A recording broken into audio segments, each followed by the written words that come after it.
I'm going to kill you. No, you won't. You need me. Tell me where it is. I can't. You'll kill me. There are moments in life when love doesn't truly end, but emotions quietly fade away. Not because affection disappears, but because the truth finally finds its voice.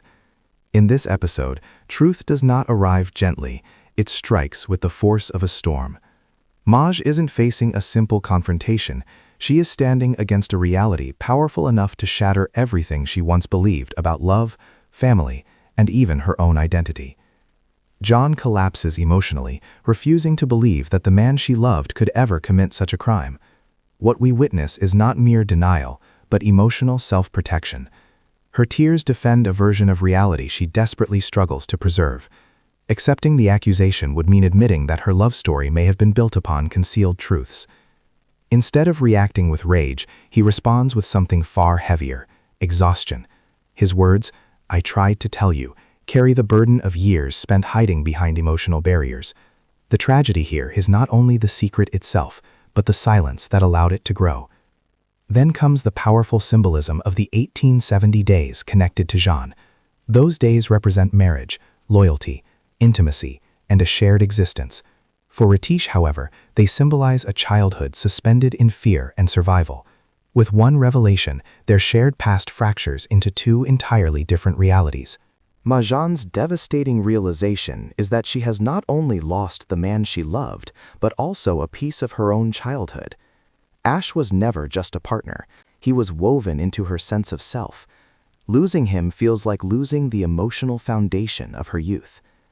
Yet the episode moves beyond romantic heartbreak.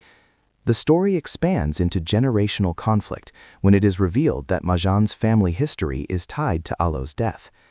Suddenly, the struggle between lovers transforms into an inherited war between families. Meanwhile, Majan's mother naming Muzayn as the mastermind behind their suffering introduces the theme of hidden manipulation. It suggests that behind every visible conflict stands an unseen strategist, quietly shaping destinies from the shadows. One of the most chilling emotional moments occurs when Haider confronts Asli, demanding to understand the source of her hatred. Her reply, accusing him of destroying both her husband and her father, reframes hatred as unresolved grief.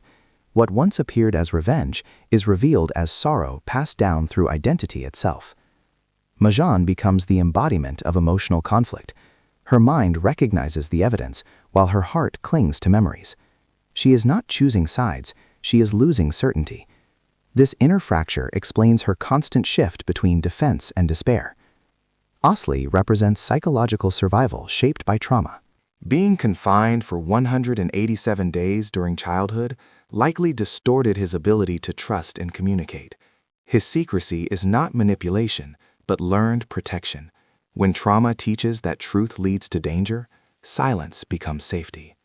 John and Farron illustrate narrative displacement, the human tendency to project blame onto others to avoid confronting painful truths within oneself.